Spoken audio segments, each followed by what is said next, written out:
हजरत मोहतरम, अब ईरान ने शर्त रख दी है और ईरान ने जो शर्त रखी है वो फिलिस्तीन और गाज़ा के लिए फ़ायदेमंद है और ईरान का ये कदम पूरी दुनिया में सराहा जा रहा है।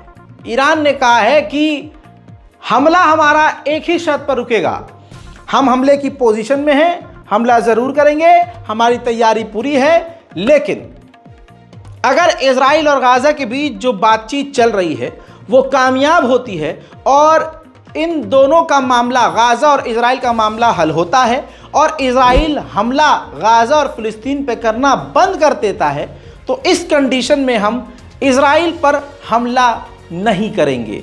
ईरान ने क्लियर कट दो बातों में बात ख़त्म कर दी है कि ठीक है, हम अपना नुकसान झेलने को, बर्दाश्त करने को तैयार हैं, बस गाज़ा के और फिलिस्तीन के लोगों से हम कॉम्प्रोमाइज़ नहीं करेंगे। आप अगर उस पर हमला नहीं करेंगे तो आज ही हम अपने कदम पीछे खींच लेंगे। वहीं तुर्की और कई देशों से अमेरिका ने क्लियर कट रिक्वेस्ट की है कि आप अपने साथी ईरान को समझाइए, मनाइए कि वो ईरान जो है इजराइल पर हमला ना कर दे। इससे तनाव इलाके में ऑलरेडी बहुत ज़्यादा बढ़ा हुआ है और इलाके में जंग फैल जाएगी और हालात बिगड़ जाएंगे। ये रिपोर्ट पूरी मौजूद है, जिसके बाद ईरान के ऊपर प्रेशर तो है ही, लेकिन ईरान ने अब जो शर्त रखी है कि गाज़ा पर हमले इजराइल बंद कर दे तो हम हमला नहीं करेंगे। ये शर्त ईरान की काफ़ी बेहतरीन बताई जा रही है। इससे लगता है कि ईरान अपनों की कुर्बानी देने के लिए तैयार है गाज़ा और फिलिस्तीन के लिए। अब यहाँ आपको लग रहा होगा, लो ईरान को तो बहाना चाहिए था हमला ना करने का। ना ना ना ना, रुकिए तो सही। ईरान का एक और बयान आ गया। ईरान ने कहा हमास और इजराइल की जो बातचीत हो रही है, अगर ये बातचीत फेल हो गई, एज यूजुअल नेतन्याहू जानबूझकर बातचीत फेल करवाता है आड़ी टेढ़ी शर्त रखवा कर, तो ईरान ने कह दिया कि इस बार अगर ये बातचीत फेल हुई तब हम हमला जरूर करेंगे। ईरान बड़ी ही चालाकी से इस्माइल हानिया का जो कत्ल किया गया उसके तमाम डेटा, तमाम रिकॉर्ड्स, तमाम जानकारियां छुपा रहा है।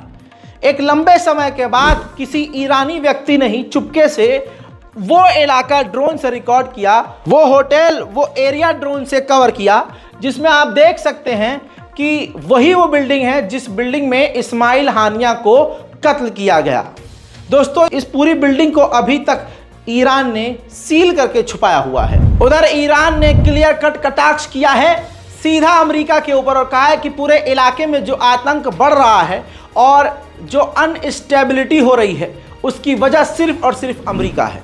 उधर ईरानी राष्ट्रपति ने कहा है कि जिस तरह से वेस्ट के देश इजराइल को खुलकर सपोर्ट कर रहे हैं, इस सपोर्ट की वजह से ही पूरे मिडिल ईस्ट में भूचाल आया हुआ है।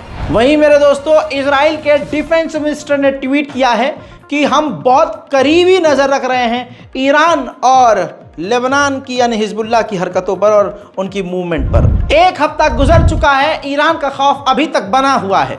अब आप सोच सकते हैं, मिडिल ईस्ट के दौरे पर अमेरिका के विदेश मंत्री एंटोनी ब्लिंकन जाने वाले थे, लेकिन उन्होंने एंड मौके पर अपना ये दौरा मिडिल ईस्ट का रद्द कर दिया क्योंकि अमेरिकी इंटेलिजेंस का दावा है कि ईरान उसी वक्त हमला कर सकता है। ईरान के हैकरों ने डोनाल्ड ट्रंप के पॉलिटिकल कैंपेन को ही हैक करके बेकार कर दिया, जिसके बाद अमेरिका की खुफिया एजेंसी FBI ने इन्वेस्टिगेशन ईरान के खिलाफ लॉन्च कर दी है।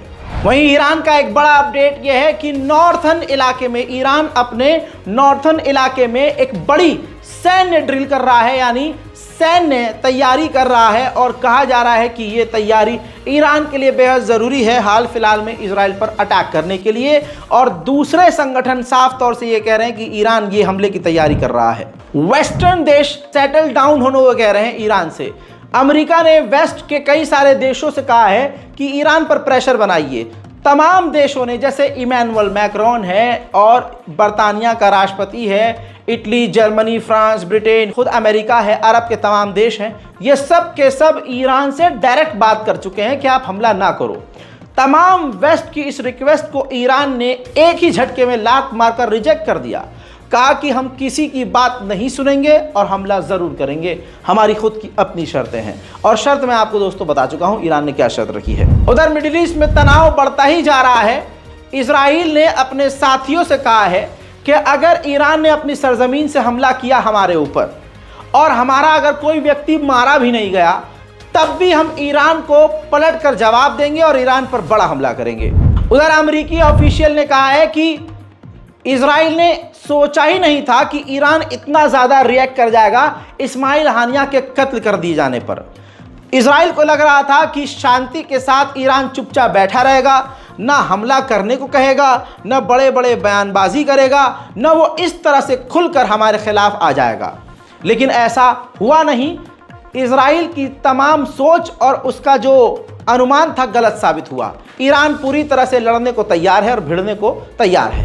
अब देखिए, ईरान के कमांडर ने जो बात कही है वो सबसे बड़ी है। ईरान के कमांडर ने कहा कि इस्माइल हानिया के कत्ल का जवाब देना ईरान के लिए धार्मिक तौर से भी ज़रूरी है और तो और देश के हिसाब से भी, नेशनलिज्म के हिसाब से भी बहुत ज़रूरी है। हजरात, ऐसा नहीं कह सकते कि ईरान हमला नहीं करेगा और ठोक कर नहीं कह सकते कि ईरान आजकल में कब कर देगा हमला, कुछ नहीं पता। ईरान ने जो एक सस्पेंस बनाया हुआ है, इंटरनेशनल एक्टिविस्ट्स का ये कहना और ये मानना है, जो जंग के एक्सपर्ट्स हैं, कि ईरान का ये बिल्कुल सोचा समझा बिल्कुल सटीक कदम है जिससे तमाम बड़े देश सख्ते में आए हुए हैं और सभी की कोशिश ये है कि ईरान को शांत किया जाए।